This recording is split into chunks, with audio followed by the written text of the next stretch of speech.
Pada malam itu, seorang pemuda bernama Rahmat menggali kuburan tua dengan tangan gemetar. Suara angin dan bayang-bayang kegelapan membuat suasana semakin mencekam. Tak disangka, kehadiran Rahmat telah mengganggu makhluk penguasa di sana. Apa yang sebenarnya dicari oleh Rahmat?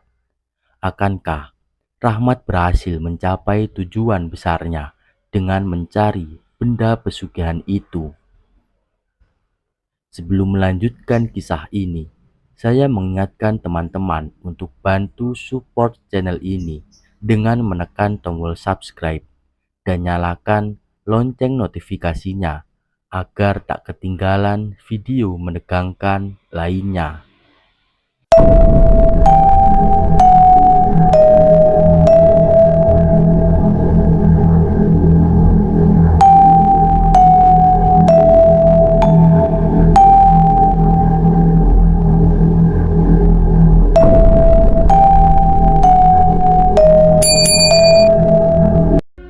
Di salah satu kota di Jawa Timur, hidup seorang laki-laki bernama Rahmat. Dia adalah seorang pedagang kecil yang sedang mengalami kesulitan finansial. Dagangannya tidak laku, dan dia terjebak dalam lingkaran hutang yang terus bertambah. Warung Rahmat yang sebelumnya cukup ramai kini hampir selalu sepi. Pelanggan yang dulu sering datang kini beralih ke tempat lain. Setiap hari, dia hanya bisa menjual sedikit barang.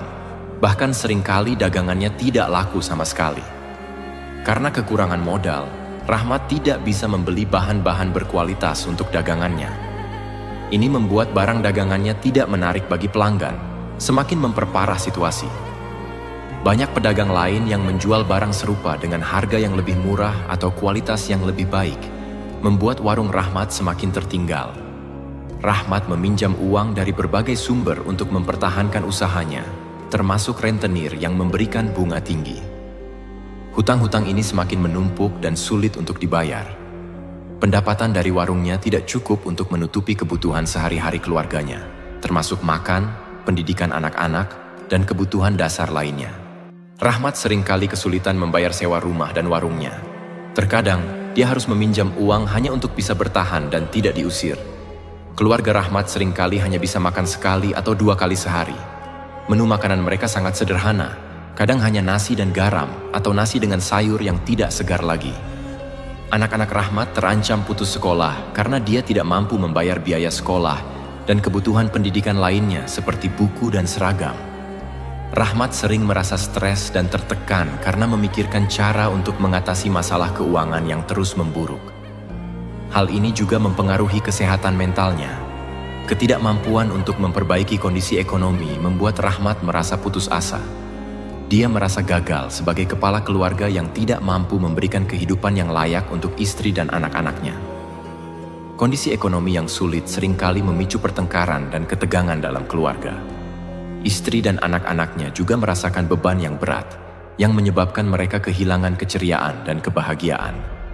Kondisi-kondisi inilah yang mendorong Rahmat untuk mencari jalan pintas melalui pesugihan, meskipun dia tahu risikonya sangat besar. Ketidakmampuan untuk keluar dari lingkaran kemiskinan membuatnya mengambil langkah nekat yang akhirnya membawa konsekuensi yang mengerikan. Rahmat mulai merasa putus asa, hingga suatu hari dia mendengar desas-desus tentang pesugihan kain kafan dan tali pocong yang bisa membuat usahanya sukses secara instan. Suatu malam, Rahmat memutuskan untuk mencari tahu lebih lanjut. Dia pergi ke rumah seorang dukun terkenal di kota tersebut. Dukun itu adalah seorang pria tua dengan wajah penuh keriput dan mata yang tajam. Sang dukun bertanya, "Apa yang kamu cari, anak muda?" Rahmat pun menjawab, "Aku butuh bantuan. Usahaku hampir bangkrut. Aku mendengar tentang pesugihan dengan kain kafan dan tali pocong. Bisakah Anda membantuku?" Dukun itu tersenyum misterius.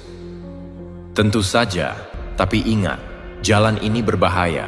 Kamu harus siap dengan konsekuensinya." Rahmat mengangguk tanpa ragu. "Aku siap. Apa yang harus aku lakukan?" Dukun memberi Rahmat sebuah alamat dan instruksi rinci. "Pergilah ke kuburan tua di luar kota. Di sana, kamu akan menemukan sebuah kuburan yang tidak terawat.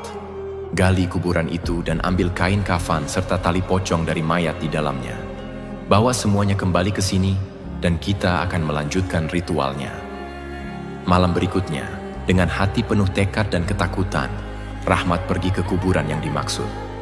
Suasana di sana sangat sunyi, hanya ada suara angin dan dedaunan yang berdesir. Rahmat mulai menggali kuburan tua itu, meskipun hatinya berdebar kencang. Rahmat bergumam di dalam hatinya, "Ini untuk keluargaku, aku harus kuat." Setelah beberapa jam menggali, Rahmat akhirnya menemukan peti mati. Dengan tangan gemetar, dia membuka peti itu dan mengambil kain kafan serta tali pocong dari mayat yang sudah membusuk. Saat dia hendak pergi, terdengar suara gemerisik dari balik pohon besar. Rahmat menoleh dan melihat sosok hitam dengan mata merah menyala berdiri di sana. Sosok itu berbicara dengan suara serak. "Kamu telah mengganggu ketenangan orang mati. Apa yang kamu cari di sini?" Rahmat berusaha menjelaskan, meskipun suaranya bergetar. "Aku butuh pesugihan agar usahaku sukses. Aku melakukannya demi keluargaku." Sosok hitam itu tertawa kecil. "Baiklah, tapi ingat, setiap kesuksesan ada harganya. Kamu akan mendapatkan apa yang kamu inginkan, tapi kamu juga akan kehilangan sesuatu yang sangat berharga." Rahmat mengangguk cepat, tidak memikirkan konsekuensinya. "Aku siap." Setelah itu, Rahmat kembali ke rumah dukun dengan barang-barang yang dimintanya. Dukun tersebut melakukan ritual dengan penuh kekhusyukan, menggunakan kemenyan dan mantra-mantra kuno. Setelah selesai, dia menyerahkan kain kafan dan tali pocong yang sudah dijampi-jampi kepada Rahmat. Sang dukun berkata, "Bawa ini pulang dan simpan di tempat usahamu. Dalam waktu 3 hari, kamu akan melihat perubahannya." Rahmat melakukan sesuai instruksi. 3 hari kemudian, usahanya benar-benar berubah drastis. Pelanggan datang berbondong-bondong, bahkan dari luar kota. Penjualan meningkat tajam, dan hampir setiap hari dagangannya habis terjual.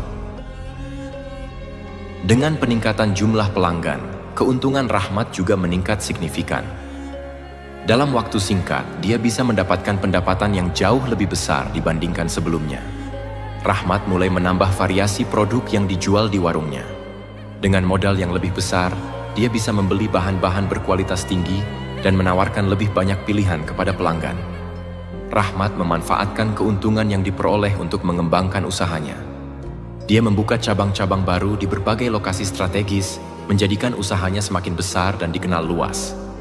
Dengan pendapatan yang meningkat, Rahmat berhasil melunasi semua hutangnya, termasuk kepada rentenir dengan bunga tinggi. Dia merasa lega dan bebas dari tekanan finansial. Keluarga Rahmat sekarang bisa menikmati makanan bergizi 3 kali sehari. Mereka tidak lagi khawatir tentang kekurangan makanan atau kebutuhan dasar lainnya. Rahmat menggunakan sebagian dari keuntungannya untuk memperbaiki rumah. Rumah yang sebelumnya rusak dan tidak layak huni kini menjadi tempat tinggal yang nyaman dan aman. Anak-anak Rahmat bisa kembali bersekolah tanpa khawatir tentang biaya pendidikan. Rahmat juga membelikan mereka buku, seragam, dan perlengkapan sekolah lainnya. Rahmat bisa membeli barang-barang yang sebelumnya dianggap mewah, seperti pakaian baru, peralatan rumah tangga, dan mungkin kendaraan. Tekanan dan stres yang sebelumnya menghantui Rahmat kini berkurang. Dia merasa lebih tenang dan bahagia karena bisa memberikan kehidupan yang layak bagi keluarganya. Kesuksesan membawa perubahan besar dalam diri Rahmat. Dia menjadi lebih percaya diri dan optimis tentang masa depan. Rahmat belajar banyak dari pengalaman buruk sebelumnya. Dia menjadi lebih bijaksana dalam mengelola usahanya dan menghindari kesalahan yang bisa merugikan. Meskipun mendapatkan kekayaan melalui cara yang tidak konvensional, Rahmat mulai menyadari pentingnya berbagi dan membantu sesama. Dia mungkin mulai terlibat dalam kegiatan sosial atau memberikan bantuan kepada yang membutuhkan. Meskipun kesuksesan telah diraih, Rahmat mulai mengalami gangguan supranatural.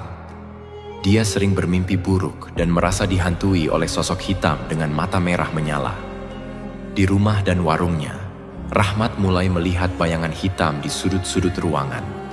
Ini membuatnya merasa tidak tenang meskipun usahanya sukses. keberhasilan yang diraih melalui pesugihan tidak membawa kedamaian. Rahmat merasa gelisah dan takut akan konsekuensi dari perjanjian yang telah dibuatnya. Kesuksesan yang dialami Rahmat setelah melakukan pesugihan memang membawa perubahan besar dalam hidupnya. Namun, kesuksesan ini datang dengan harga yang sangat mahal, berupa gangguan supranatural dan rasa takut yang terus menghantuinya. Kondisi ini menunjukkan bahwa jalan pintas menuju kekayaan seringkali membawa konsekuensi yang mengerikan.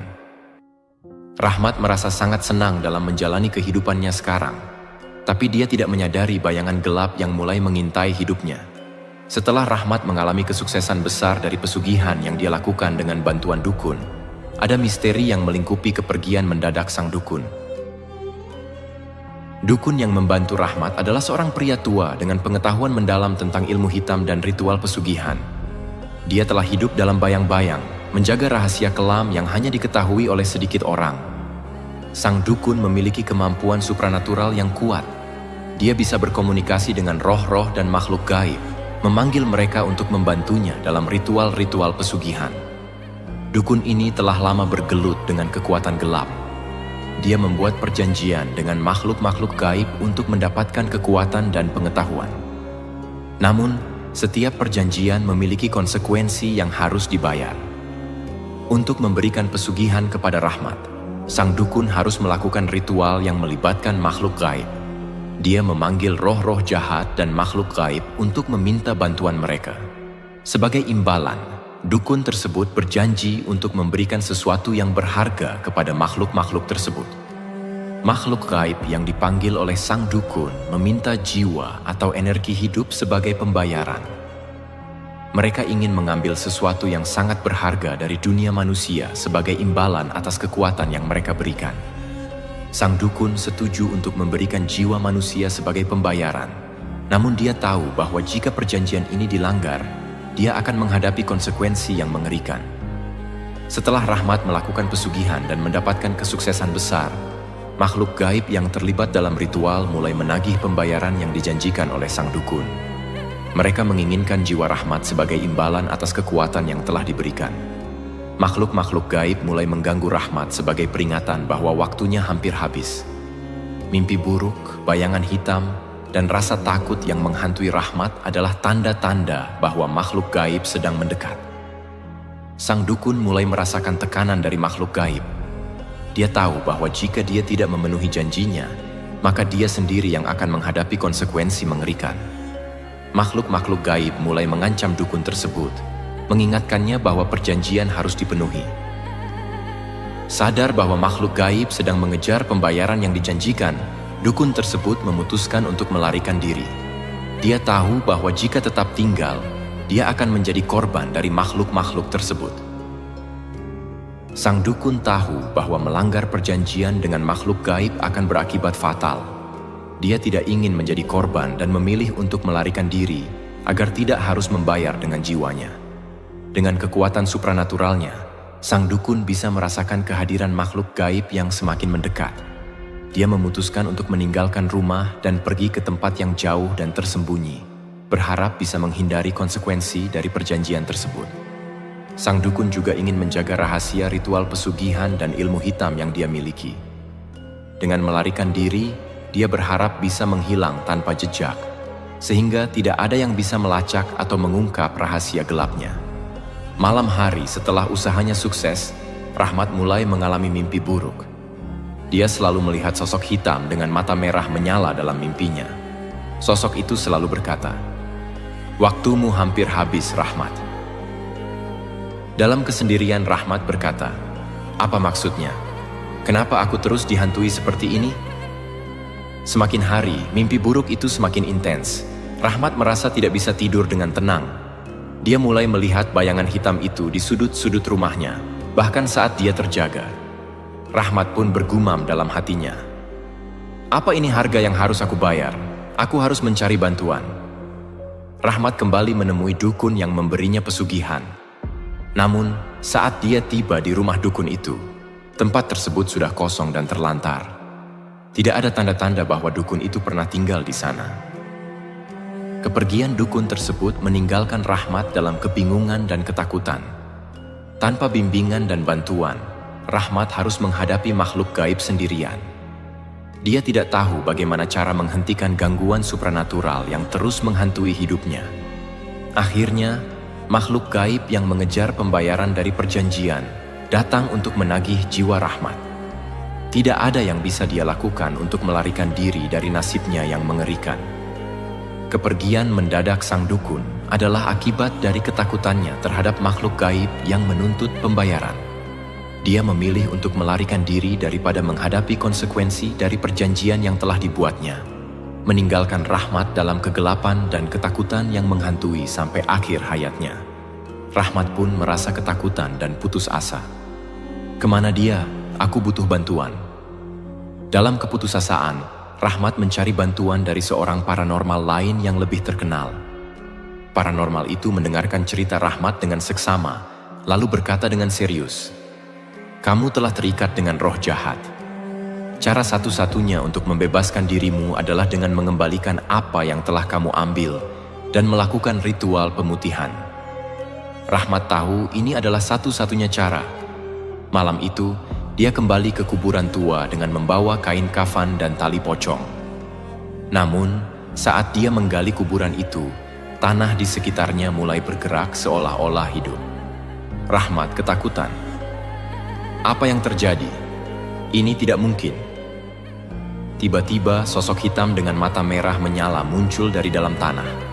Sosok itu menyeret Rahmat ke dalam kuburan yang terbuka. Rahmat berteriak, tapi suaranya tertelan oleh kegelapan malam. Keesokan paginya, penduduk desa menemukan kuburan yang telah tergali dengan tangan Rahmat mencuat dari tanah, seolah-olah berusaha keluar dari dalam tanah. Wajahnya menunjukkan ekspresi ketakutan yang mendalam. Orang-orang mulai bergosip tentang kutukan kuburan tua itu. Setelah penduduk menemukan Rahmat di kuburan yang telah tergali, situasi menjadi sangat tegang dan penuh misteri. Rahmat ditemukan dalam keadaan lemah dan kotor, dengan wajah pucat dan tubuh gemetar. Pakaian yang dikenakannya penuh dengan tanah dan noda darah, menunjukkan bahwa dia telah berusaha keras menggali kuburan. Di sekitar Rahmat, penduduk menemukan kain kafan dan tali pocong yang telah diambil dari dalam kuburan. Alat-alat seperti cangkul dan sekop juga terlihat berserakan di sekitar kuburan yang tergali. Penduduk desa sangat terkejut dan ketakutan melihat kondisi Rahmat dan kuburan yang tergali.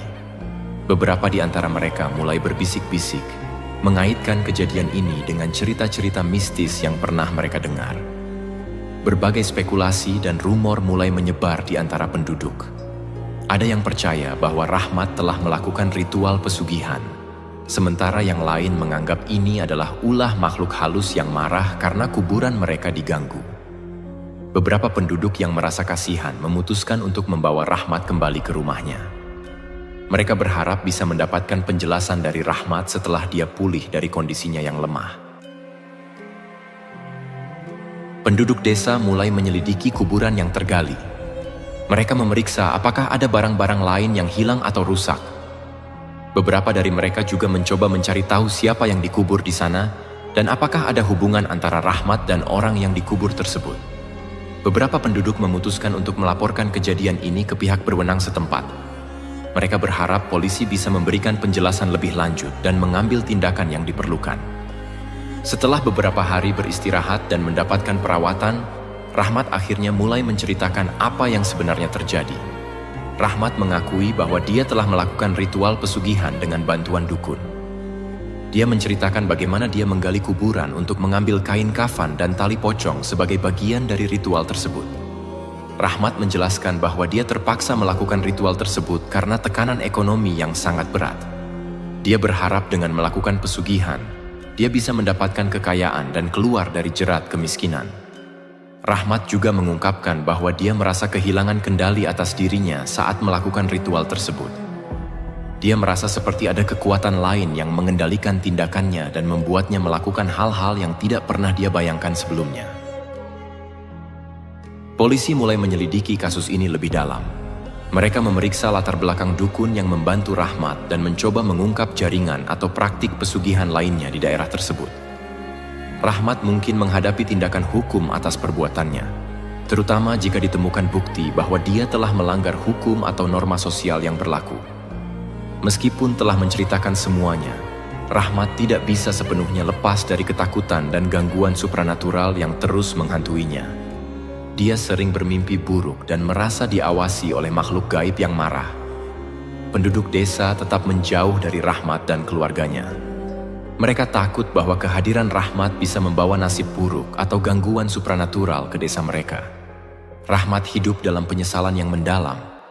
Dia sadar bahwa keserakahannya telah membawa konsekuensi yang mengerikan, tidak hanya bagi dirinya sendiri, tetapi juga bagi keluarganya. Setelah kejadian menggali kuburan dan dijauhi oleh penduduk desa, kehidupan Rahmat dan keluarganya mengalami perubahan drastis yang berakhir dengan tragis. Rahmat dan keluarganya mengalami pengucilan sosial dari masyarakat desa.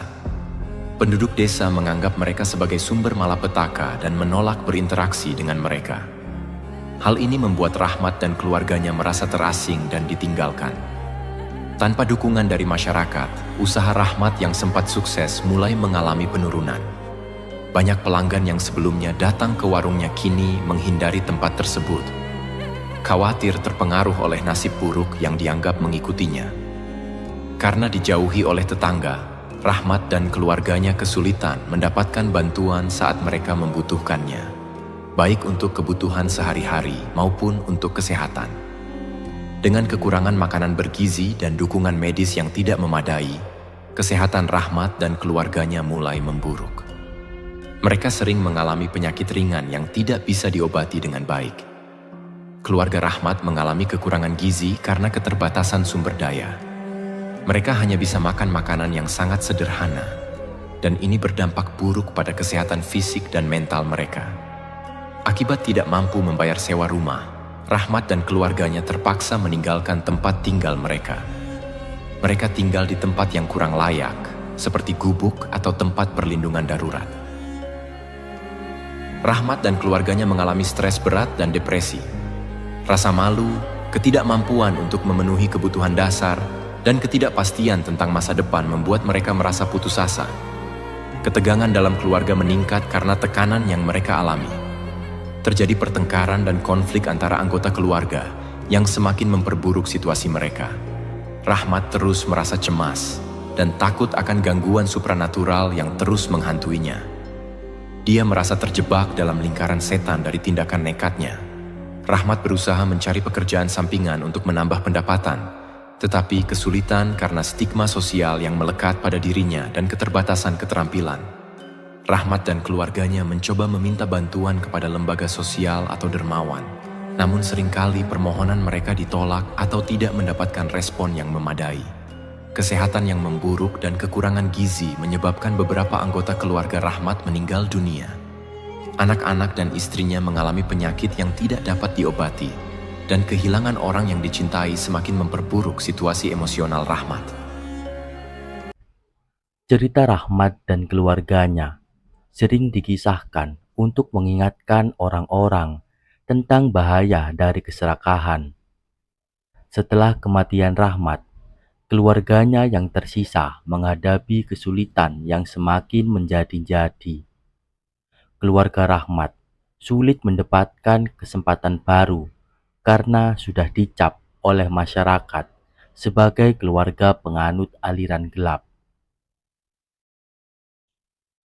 Harta yang didapat dari pesugihan bukanlah harta yang sebenarnya. Pesugihan bukanlah jalan yang baik dan selalu berakhir dengan tragis. Jangan lupa tinggalkan like, komen, dan subscribe-nya.